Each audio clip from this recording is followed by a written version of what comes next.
নেশার টাকার জন্য মায়ের কাছে হাত পেতেছিল ছেলে।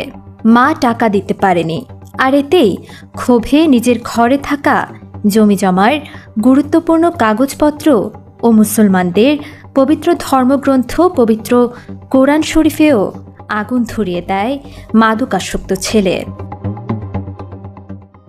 আমি কোনে পাবো টাকা? তারপরে বউটা পুরাইছে, ওইটা পুরাইছে।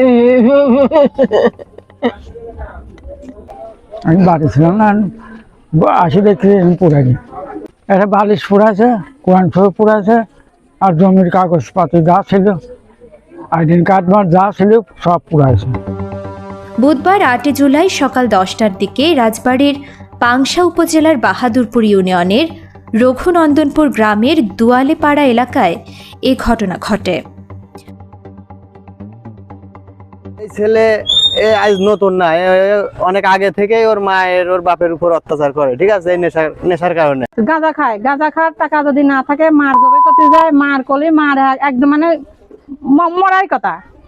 মা বলতেছে যে ওই দেখ আমার চুলার ভিতরে আগুন কি জিনিস ফেলাইছে। পরে বলার পরে ও একজন বাচ্চা যায় যে খুঁচাইছে, তখন দেখে কোরআন শরীফ। অভিযুক্ত আবু হোসেন ওই গ্রামের জব্বার মোল্লার ছেলে।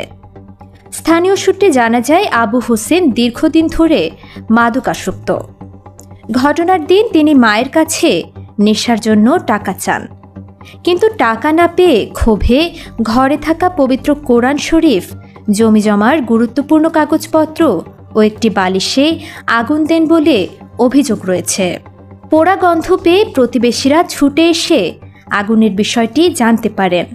প্রত্যক্ষদর্শীরা জানান, প্রথমে একটি বালিশ জ্বলতে দেখলেও পরে চুলার ভেতরে পবিত্র কোরআন শরীফ ও গুরুত্বপূর্ণ কাগজপত্র পুড়িয়ে ফেলার বিষয়টি তাদের নজরে আসে। খবর পেয়ে পাংশা মডেল থানা পুলিশ ঘটনাস্থল পরিদর্শন করে। তবে ঘটনার পর থেকেই অভিযুক্ত আবু হোসেন পলাতক রয়েছেন।